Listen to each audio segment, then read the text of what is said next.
দ্বিতীয় দফা সংক্রমণে শঙ্কিত ইউরোপবাসী, আসছে শীতে করোনার বিস্তার রুখতে কড়াকড়ি।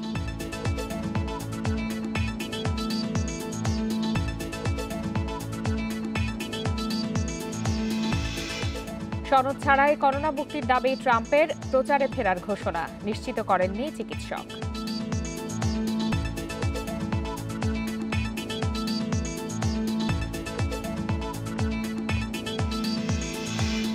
মোবাইল স্ক্রিন, স্টিল ও টাকায় 28 দিন সক্রিয় থাকে ভাইরাস, অস্ট্রেলিয়ার গবেষণায় দাবি।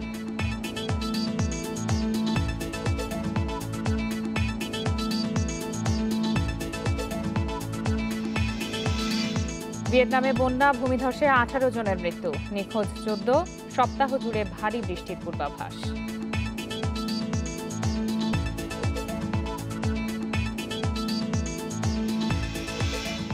আমন্ত্রণ আন্তর্জাতিক খবর নিয়ে আমাদের প্রতিদিনের আয়োজন পূর্ব পশ্চিমে। আপনাদের সাথে আছে আমি ফারহানা লোপা।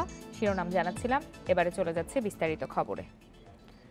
দ্বিতীয় দফা করোনা ভাইরাসের সংক্রমণে শঙ্কিত ইউরোপবাসী, আসছে শীতে করোনার বিস্তার রুখতে ইউরোপের নানা দেশে চলছে পরিকল্পনা।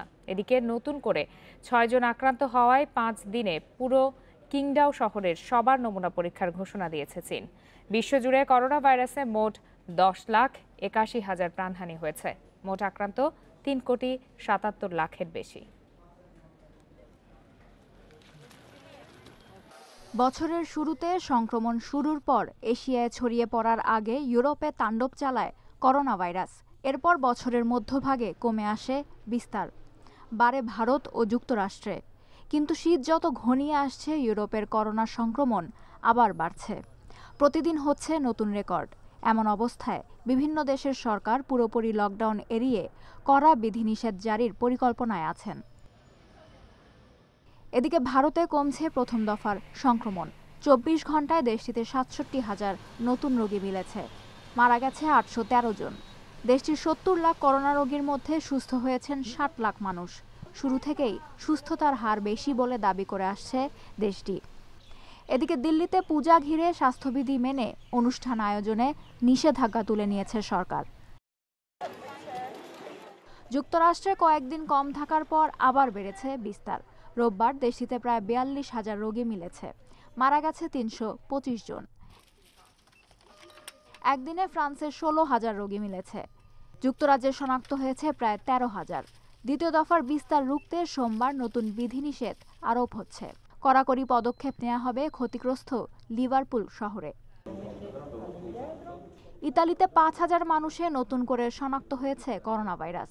সংক্রমণ রুখতে সব ধরনের পারিবারিক অনুষ্ঠানে নিষেধাজ্ঞা দেয়া হয়েছে। নিউজিল্যান্ড সহ বেশ কিছু দেশের নাগরিকদের জন্য কোয়ারেন্টাইন বাধ্যতামূলক থাকছে না বলে জানিয়েছে অস্ট্রেলিয়ার সরকার। তবে এই তালিকায় নেই যুক্তরাষ্ট্র ও ইউরোপের নানা দেশ। জার্মানিতে বিস্তার বাড়ায় 20টি শহরে অভ্যন্তরীণ ভ্রমণ বাতিল করা হয়েছে। রাশিয়ায় 13,000 নতুন রোগী মিলেছে। তৃতীয় দফার সংক্রমণ শুরুর পর রোববার ইরানের সর্বোচ্চ সংখ্যক করোনা রোগী শনাক্ত হয়েছে, মিলেছে 3,800 রোগী, মারা গেছে 251 জন। Lutfa Fauzia, Independent News. স্পেনের করোনা পরিস্থিতি জানাতে মাদ্রিদ থেকে যোগ দিয়েছেন প্রবাসী সাংবাদিক মনিরুজ্জামান টিটো।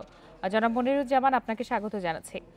আপনার কাছে জানতে চাই যে মাদ্রিদের পর উত্তরের 2টি অঞ্চলে কড়াকড়ি আরোপকে কিভাবে নিচ্ছে সেখানকার জনগণ, আর মাদ্রিদে জরুরি অবস্থার মেয়াদ বাড়ানোর কোনো পরিকল্পনা কি সরকারের আছে কিনা?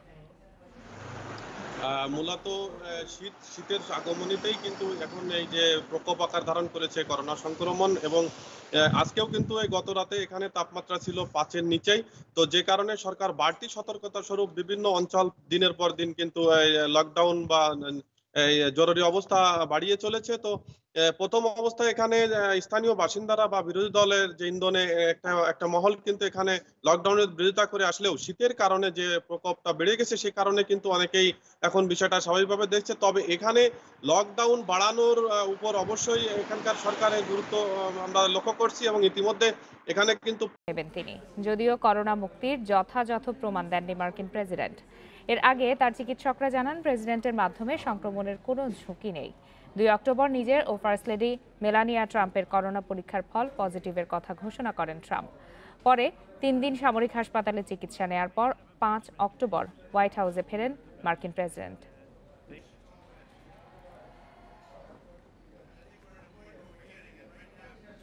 মোবাইল ফোনের স্ক্রিন ও টাকায় 28 দিন পর্যন্ত টিকে থাকতে পারে করোনা ভাইরাস। নতুন এক গবেষণায় এই দাবি করেছেন অস্ট্রেলিয়ার বিজ্ঞানীরা। জানান, আগের ধারণার চেয়ে অনেক বেশি সময় কোনো কিছুর উপরিতলে ভাইরাসের টিকে থাকার প্রমাণ মিলেছে। তাপমাত্রা বাড়লে ভাইরাসের উপস্থিতি কমে বলেও উঠে এসেছে গবেষণায়।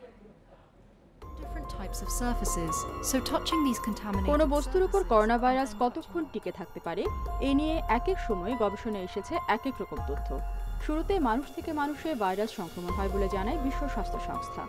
এক্ষেত্রে সংক্রমিত ব্যক্তির হাঁচি কাশিকে করোনা ছড়ানোর মূল কারণ হিসেবে চিহ্নিত করা হয়। কিছুদিন আগে মার্কিন রোগ নিয়ন্ত্রণ সংস্থা সিডিসি জানায় বাতাসেও ভেসে থাকতে পারে করোনা, ঘটাতে পারে বিস্তার। কোনো বস্তুর উপরিতল থেকে করোনা ছড়ানোর তথ্য নতুন নয়। প্রথম দিকের গবেষণায় বলা হয় টাকা ও কাঁচে 3 দিন আর প্লাস্টিক ও ইস্পাতে করোনা টিকে থাকতে পারে 6 দিন পর্যন্ত। তবে নতুন গবেষণায় এসব বস্তুর উপর করোনার বেঁচে থাকার সময়সীমা অনেক বেশি। নতুন এই গবেষণা পরিচালনা করেন অস্ট্রেলিয়া জাতীয় বিজ্ঞান সংস্থা CSIROর গবেষকরা। এটি ভাইরোলজি জার্নালে প্রকাশ হয়। অন্ধকার, ইউভি লাইট এবং তাপমাত্রার তারতম্যে গবেষণা চালান তারা। গবেষকদের দাবি 20 ডিগ্রি সেলসিয়াস বা স্বাভাবিক তাপমাত্রায় মোবাইল ফোনের স্ক্রিনে অর্থাৎ কাঁচে এবং টাকায় করোনা ভাইরাস বেঁচে থাকতে পারে 28 দিন পর্যন্ত। তারা বলছেন একই পরিবেশে ইনফ্লুয়েঞ্জা ভাইরাসের চেয়ে 10 দিন বেশি বেঁচে থাকে করোনা। যদিও তাপমাত্রা বাড়লে ভাইরাসের উপস্থিতি কমে যাওয়া বা নিষ্ক্রিয় হওয়ার প্রমাণও মিলেছে বলে জানান অজি গবেষকরা। প্লাস্টিকের চেয়ে কাগজে করোনার স্থায়িত্বকাল বেশি, তাই মোবাইল ফোন জীবাণুমুক্ত করার পরামর্শ গবেষকদের। রেশমি নন্দী, ইন্ডিপেন্ডেন্ট নিউজ। প্রাণঘাতী করোনা ভাইরাসের ভ্যাকসিন আবিষ্কারের আপ্রাণ চেষ্টা চালাচ্ছে বিভিন্ন দেশ। কে কার আগে ভ্যাকসিন বাজারে আনতে পারে তা নিয়ে রীতিমতো চলছে প্রতিযোগিতা। নির্ভরযোগ্য ভ্যাকসিন পেতে এখনো বেশ খানিকটা সময় প্রয়োজন বলে মনে করছেন বিজ্ঞানীরা। তবে যেহেতু করোনা ভাইরাস ফুসফুসে আঘাত করে, তাই যক্ষ্মার BCG টিকা করোনা মোকাবেলায় প্রতিরোধ ব্যবস্থা গড়ে তুলতে পারে বলে ধারণা করছেন তারা। দীর্ঘদিন ধরেই আলোচনা চলছে করোনা প্রতিরোধে কাজে আসতে পারে যক্ষ্মার টিকা। এবার সে আলোচনার পক্ষে দাঁড়ালেন ব্রিটিশ বিজ্ঞানীরাও। বিবিসির প্রতিবেদন বলছে, বিজ্ঞানীদের মতে করোনা ও যক্ষ্মা দুটো রোগই সরাসরি ফুসফুসের ক্ষতি করে। তাই যক্ষ্মার টিকা BCG জ্যাব দিয়ে করোনার বিরুদ্ধে মানবদেহকে বাড়তি সুরক্ষা কবচ দেয়া সম্ভব। 1921 সালে আবিষ্কৃত যক্ষ্মার BCG টিকা কোভিড-19 মোকাবিলায় কতটা কার্যকর তা জানতে প্রায় 1000 স্বেচ্ছাসেবকের ওপর পরীক্ষা চালাচ্ছেন যুক্তরাজ্যের একদল বিজ্ঞানী।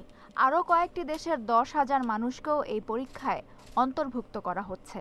মূলত যক্ষ্মা প্রতিরোধের জন্য ব্যবহৃত হলেও BCG টিকা আরও কিছু সংক্রামক রোগের বিরুদ্ধেও কাজ করে বলে প্রমাণ মিলেছে। শিশু বয়সে যারা যক্ষ্মার টিকা নিয়েছেন তারা আবারও এই টিকা নিলে উপকার মিলবে বলে মনে করছেন বিজ্ঞানীরা।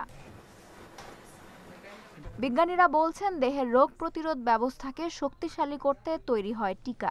সাধারণত নির্দিষ্ট কোনো ভাইরাসের বিরুদ্ধে দীর্ঘমেয়াদী সুরক্ষার জন্য টিকা তৈরি হলেও এর মাধ্যমে দেহের সার্বিক প্রতিরোধ ব্যবস্থায় বড় ধরনের পরিবর্তন ঘটে। আর এ কারণেই অন্যান্য সংক্রমণের ক্ষেত্রেও একই টিকায় উপকার মেলার সম্ভাবনা রয়েছে।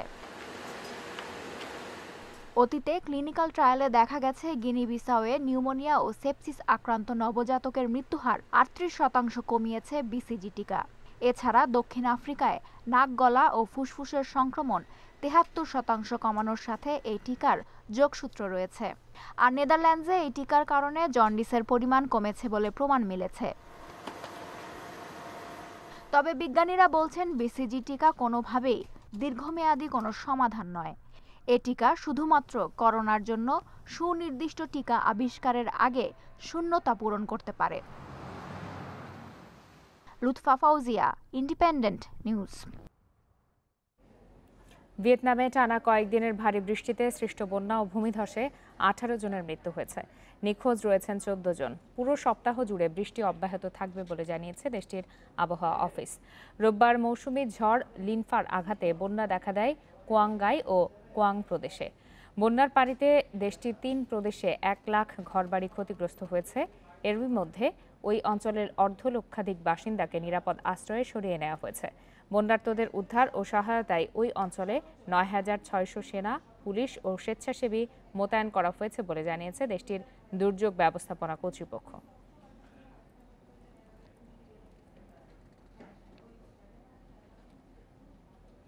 থাইল্যান্ডে পর্যটকবাহী বাসে ট্রেনের সংঘর্ষে নিহতের সংখ্যা বেড়ে দাঁড়িয়েছে 20 জনে, আহত অন্তত 30 জন।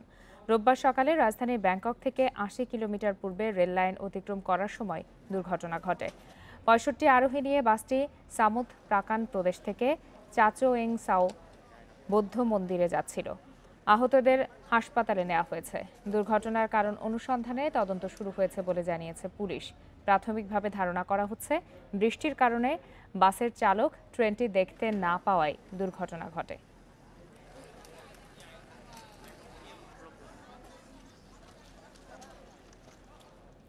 সাধারণত ফসলের ভালো ফলন কৃষকদের মুখে হাসি ফোটায়, কিন্তু 3 গুণ ফলন পেয়েও ইরাকের আঙুর চাষিরা চিন্তায় পড়েছেন, কারণ গ্রাহক নেই।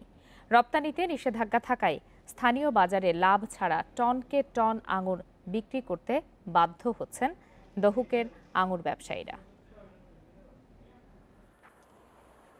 ইরাকের উত্তরাঞ্চলের দহুকে এবার বাম্পার ফলন হয়েছে আঙুরের, কিন্তু মাইলের পর মাইল আঙুরের আবাদে খুশি না হয়ে দুশ্চিন্তায় পড়েছে চাষিরা। মরার ওপর খাড়ার ঘা হয়ে এসেছে করোনা মহামারী। বাতিল হয়েছে এবারের বার্ষিক আঙুরের মেলা। যুদ্ধবিধ্বস্ত ইরাকে নেই কোনো আঙুর সংরক্ষণাগার, নেই কোনো জুস তৈরির কারখানাও। তাই নষ্ট হওয়ার আগেই একেবারে পানির দামে শত শত কেজি আঙুর বিক্রি করতে হচ্ছে তাদের। উঠছে না বিনিয়োগের পুরো টাকা। প্রতিদিন শুধু আমাদের ক্ষেত থেকেই অর্ধশতাধিক বক্স আঙ্গুর শহরে পাঠানো হয়, কিন্তু ফলন বেশি হলেও গ্রাহক নেই। এতগুলো বক্স থেকে 500 দিনার লাভও আসে না, পরিবহন খরচটাও উঠে না।